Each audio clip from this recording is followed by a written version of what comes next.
So, hi guys! Nandito tayo ngayon sa Kada Cafe. So, 10:30 AM and kuha mo tayo ng coffee. Pakakasan niyo yung loob.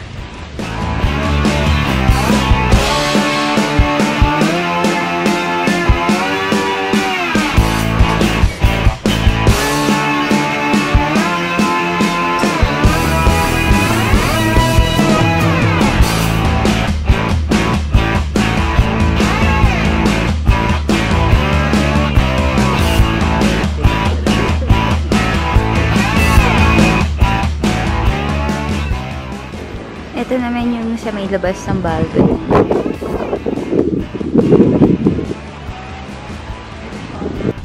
So, ayan guys, nandito tayo sa may balcony. And ito, meron silang mini garden sa labas.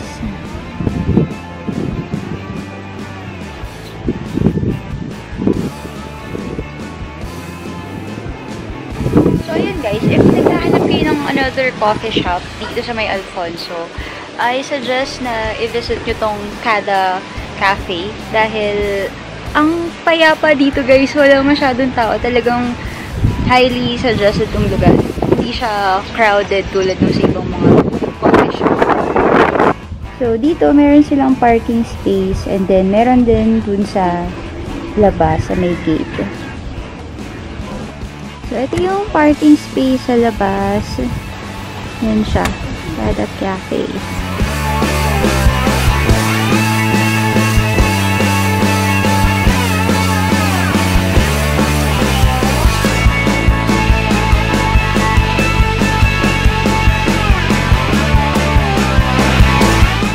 So, today is Saturday and we decided na mag-joyride and napadpad kami dito sa isang ramen house.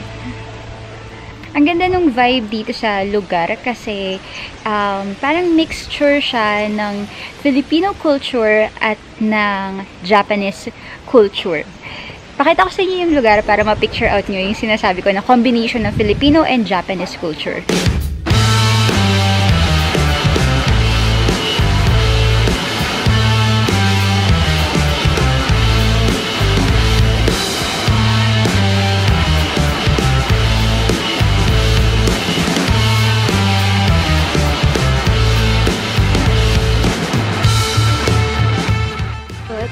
Best seller nila yung churamen and curry. Ayan. So, ang cool dito guys kasi madaming table. Tapos, pwede kayo ditong kumain ng ramen. Kayo yung mamimili ng spot kung saan nyo gusto. Ayan. O, diba? Ang dami. Ang daming halaman din dito. Very cool. Oh.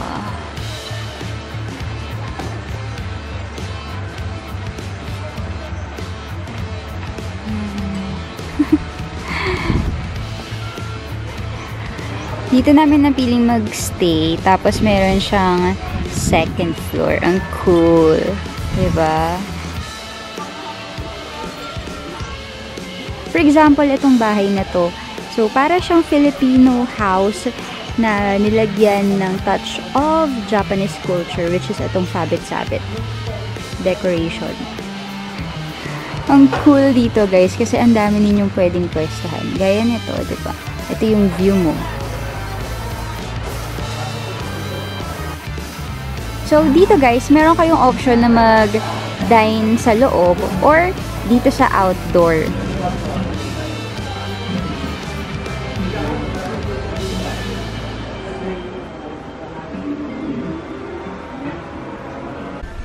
And if you're a bigger group, ayan, pwede kayong, may option din kayo na dito sa labas. O, diba? Ang daming halaman. Tapos, kakaiba yung vibe talaga ng ramen house na to. And here's our food. Morning! And here's the gang.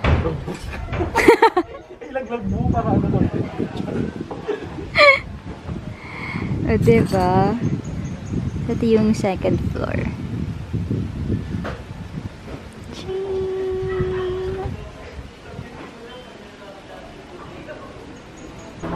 And here's the order, ramen and gyoza. Yay! Itadakimasu!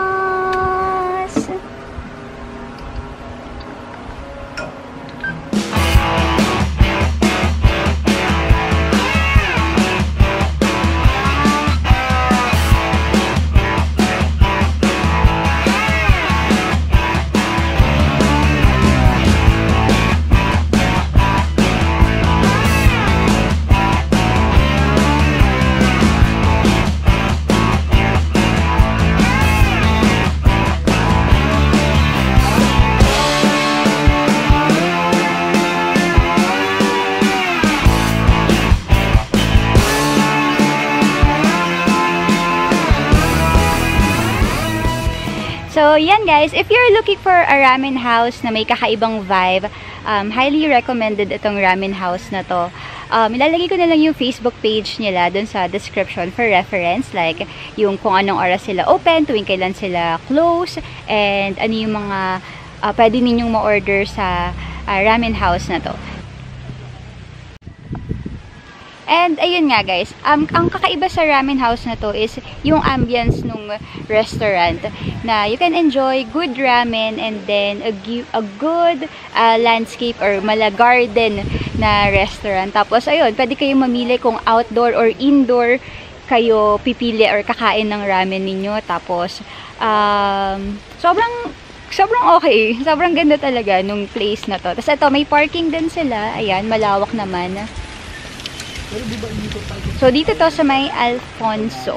So, tapos na tayo for our road trip today. Let's see kung saan tayo mapapadpad, kung tutuloy pa ba natin tong road trip na to or kung uuwi na tayo. But, yeah. Kung uuwi na tayo, tapusin ko na yung vlog na to here. And if you want more videos like this, please consider subscribing. Thank you so much!